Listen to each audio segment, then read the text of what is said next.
Hayyoon isaa biyyatan amatu soddom waliin bulchaadha beekadhu. Amma namni irraa ka'uu deema minaamin jaa. So kanaaf diinni isaa guddaa maali? Nama ijaarame. Namni ijaarame kun maal qaba? Sabboonummaa qaba jechuudha. Sabboonummaan tun isaa biqilte yoo jette kanaaf ragaa wallee takkaaniin si yaadachiisuu qaba barbaada. Michuu baay'een qabaa lixa biiftuuti irraa dhaamsa koo gahiini Oromoota mara gaafa inni juusan namni waliin beeku beekadhu. Adam Haruun. Ashee. Achirraa kaate sabboonummaan baanan tun. Gaafa Adam Saaddoo osoon shawatti ol deemu waraqaa nyaatee jiran sun hundi waraqaan sun hundi sabboonummaa Oromoo walitti dhuuf ol deemti beekadhu. Rakkoon teenyaa fi rakkoon teenya hundi takka jechuu ibsuudha ol deemu jirti. Waan akkanaa tana dhagahuun barbaadu. Hawaasa waan kana uumuu ture jarri kun osoon hin baratiniiu jechuudha. Arragaa isaanii Kolumbiyaa fi Harvard hundarraa giraajeeshin godhe maalayyaa. So kaayyoo isaa san bakkaan gahuudhaaf uummanni dura dhaabbatu uummata lamaan kana waan ta'eef uummata kana dursa maal godhee itti dhiisee tokkummaa isaanii daafe. Nama meeqaatu gaara Suudii kana wal godhan ragaan ijateetii miti. Isaan lamaan kan adda baase. Akka gandaan gosaan ganda biratanii gosaan wal nyaatan godha. Gosaa miti gosumaa hunda inni dura gandaan eegalee bar dura Arsii fi Harargee wal eegalee bar. Eega Arsii fi Harargee tana adda cabse jarri wajjin qabsaa'u ganaa walirra madaa'e Harargee tana keessa gabbu'eeti maal godhe gosa tana eegale. Harargeen baramma yooniif harkite nuti dalagachuu qabna qabsoo hin ejjirra qabsoorra turre amma ni dalaganna siin jaanii barfaarsee bulaan. Harargee kun garreeti oggii telefoona gaddachaasee haasoo waan inni haasoo laaltu Harargee nama qabsooyte ganaa misooma goona ganaa ni dalagannaa jaasii gale. Shifeerrotiin baate sun tadhumte sun maal godhuu baate jettee ati gaafatte siin deebisu. Dalagattee ilmaan guddifachuu osoon karaa yaatu rabbi rahmataa. Afaaniin dalaganna jedhanii garuu kan dalagatuuf qorra keessa deemu rasaasan sami irratti fuudhan. Rasaasan sami fuudhan. Dubbiin faallaa ta'u asumarra si ilaali. Takkittuma tanarratti. Dhugaa jette tana ima jette wallahi takka namni waan akkanaa yaadee hin jiru. Injiru kitaabul jismiin ala injiruuti qaban. Kitaabul jismi kun hawaaru yaawwa. So kaayyoon isaanii maal godhuudha? Ni dalaganna jedhaniiti maal godhan nama hawaasa kana walitti hidhuurratti bobbahan. Hawaasa kana tokkummaa facaasan. Tokkummaa oggii facaasan gartee nama zeeroo kana aangurra kaayee jechuuf deemaas. Amma waa iddoo asirra dubbachuun hin barbaachisu. Namoota dadhabaa oggii fiddee aangurra keessa dadhabaan kun daranuu hawaasa kana bira gatarkiseeti. Hawaasa kana ifii gadi deebisanii sabboonummaan yoo asii cabsan yoo hawaasa kana cabsan waan duraan hawaasni kun milili godhaa ture abbaasaa godhaa ture hunda hijaasan gumaasan siistamaan irraa baafata. Amma ati ni beekta jeetii yaada malkaa amaaraa jedhanii jirti bara Arsii tana keessa yaadatta. Beewwan baraan chaayinaa ture baay'inaan biyyan ture. Beektu ati malkaa amaaraa jedhanii jirti. Amaaraa ganduma keessa keessa jira malkaan amaaraa. Bakkitti amaarri calte amaarri bar shimallisuma kana baabee lafa biroon seene waggarii dhufe tokkofaan kan leenjisoo diigaa jeese miilli kun shimallisuma fakkaatee jala achi miilarraa so malkaa amannaati moo malkaa amaaraati lakki malkaa amaaraati bakka gaariitti baalee keessa baalee fi Arsiin tokkummaa misa takkuma waabemaa jidduu jira. Karumaa jidduu jira malee gosuma takka jechuu binya. Dalloomannaa jiraa jedhan malkaan amaaraa. Mun olaala gaan sirraan beekaa garteemi. Dalloomannaa keessa. Eeka kitaabul jismi qorateetiin xiinxalu malee barraa yareetiin kitaaba irraa himaa jirtan. Malkaa amaaraa kana amma uummata sanirraa hijaa baasuudhaaf maal godhan dura madda walaabuu harree isa geessan fuudhanii obboleeyyan idduutti tokkummaa diiguudhaaf boorana jala galchanii bara. Waan deemaa jira namni keenya tokko waan kana duraan iyyaa ture sii gale. Gaafa booranni bahaa jaaramuu deemu waan akkanaa isin godhuu deeman iyyaa ture. Maraataadha. Dachi dhabe hektaara dhabe naafaadhaan jaan sii gale. Dachiin as taa'ee bitachuu danda'u yoo ni fedhe. Sii gale eega akkasitti gartee seenaa uummata kanaa diigee madda walaabuu tan gartee arsiin kun dhaadatuun Oromoon guutuun beeki Oromoon dhabamtee madda walaabuu jala walitti qabamtee deebitee beeki Oromoon har'a jirtu sun. Sigalee handhuura Oromoo tana kutee jechuudha. Hoggii kutu eega namni asii wal jibbe maal godhu seenee tokkummaa eega facaasee diinagdeen eega cabsee qamadii bar arsii keessatti abbaa feete gaafadhu haadiree gurgura malee abbaan qabeenyaa gurguruu hin danda'u ni beektaa.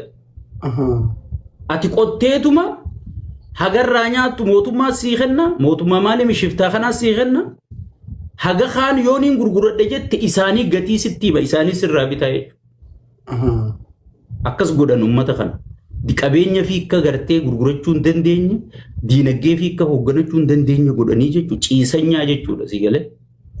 Eega kana godhanii hawaasa kana cabsan booda amma maaltu hafe Arab Emirates irraa kaashii fudhate maal Arsii fi Harargeen bar gurguramanii jiranii ati hin beektu quban qabdu Bishooftuu irraa eegale kun hundi gurguramee bar. Meeqatti gurguraman yaa'u? Bishooftuu qofa miliyoona 60 zinnaash taayyaachooti namni maallaqa Bishooftuu fuudhe.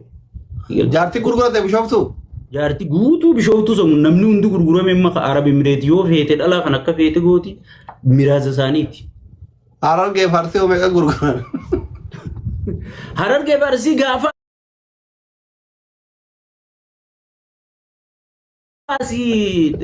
wanti wali qabchoota isaanii Dubaayii geessanii yaadattu ati.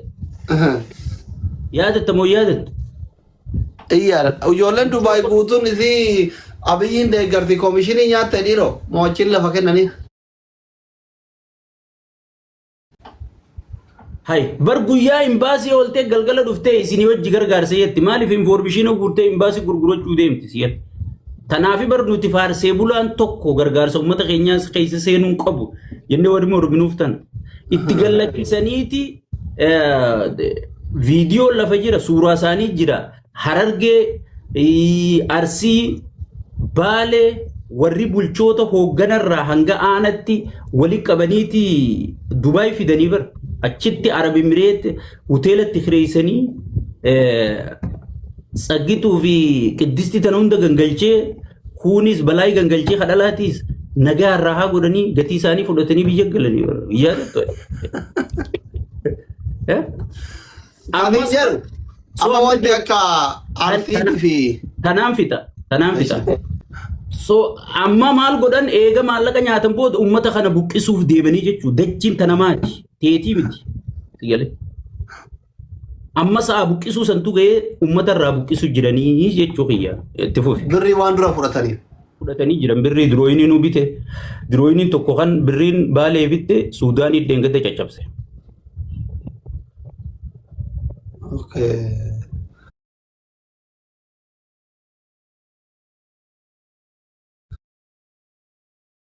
Fi Harargee deeggarus hin jiru.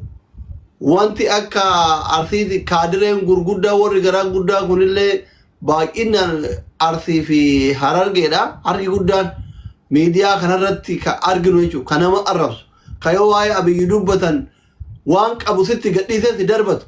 Guutuun isaa irra hedduun ijoollee Harargeetiif ijoollee Arsiiti. Warri garaa guddaa kun. Gandi biraa warri mootummaa waliin hojjetullee calliseetuma waan arge butata. Lafarratti riyaalitiin jiru warri gammachiisu oofu ganda biraati. Yeroo asirratti kasi arrabsaniif kasi maa mootummaa kana tuxeenii wannoo jedhan hin jiran. Maamma immoo yeroo warra maafiyaa matohayaa kanallee laatu maqaan isaa Muhammad Abdallaa kanan qabu maqaa Harargeetiif Arsii kanan qabu ganda warra gammachiisi.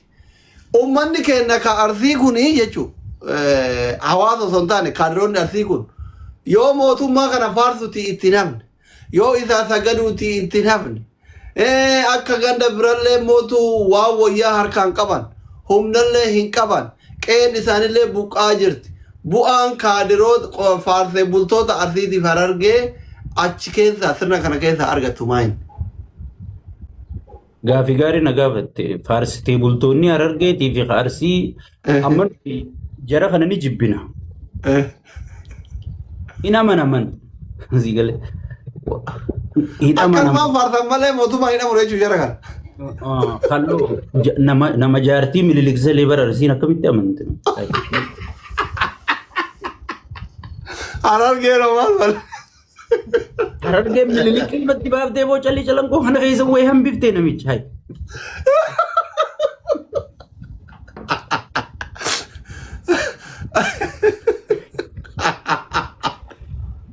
Amma khaadireen teenyatuun miidiyaa irratti dubbattu malee ogichi teessu barnoota ilmaan leenjisoo diigaati. Barmaarree ogii jettila abiyyi guyyaa sharmumtaa jedhu keessatti sii galee. Yaartee abbaa.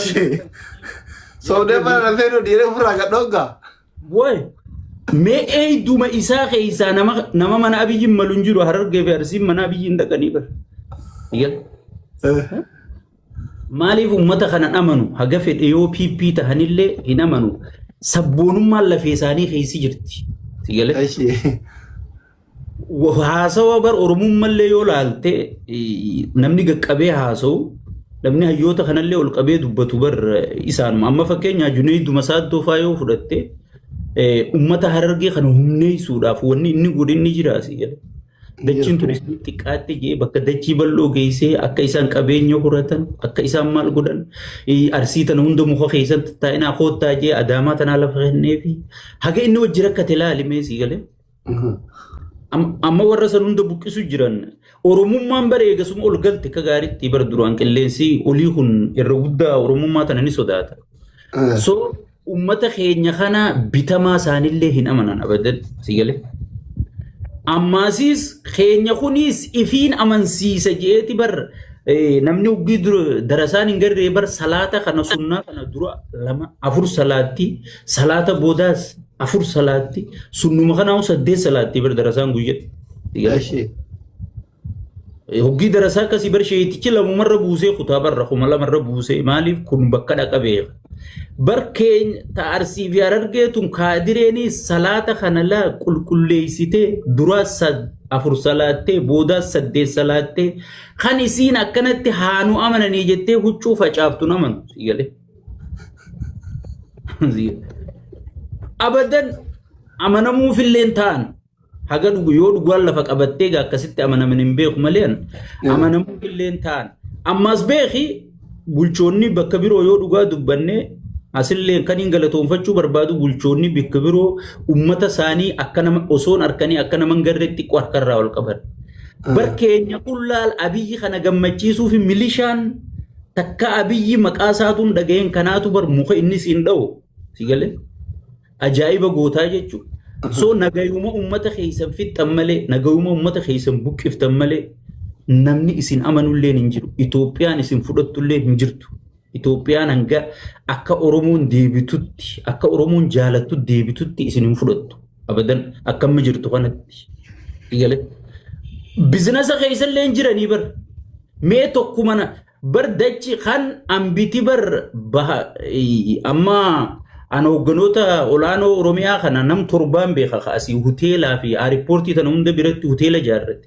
Isaan eessan mana ijaaran ni beektaa? Irra caalaan isaanii Ugaandatti mana tokko ijaare Arsiidha. Arsiidha Ugaandatti ijaare.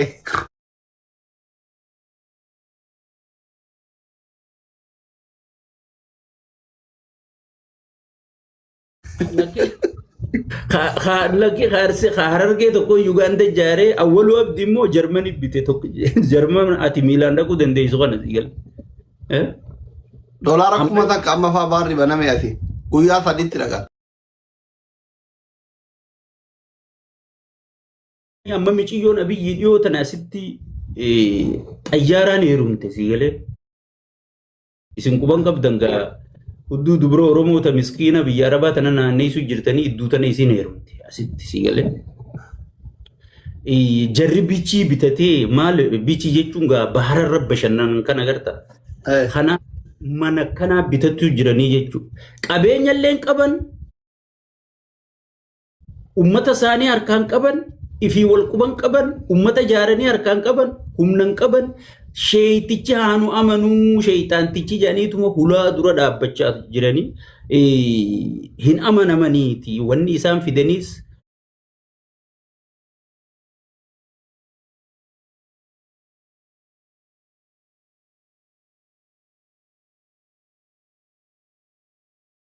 ummata illee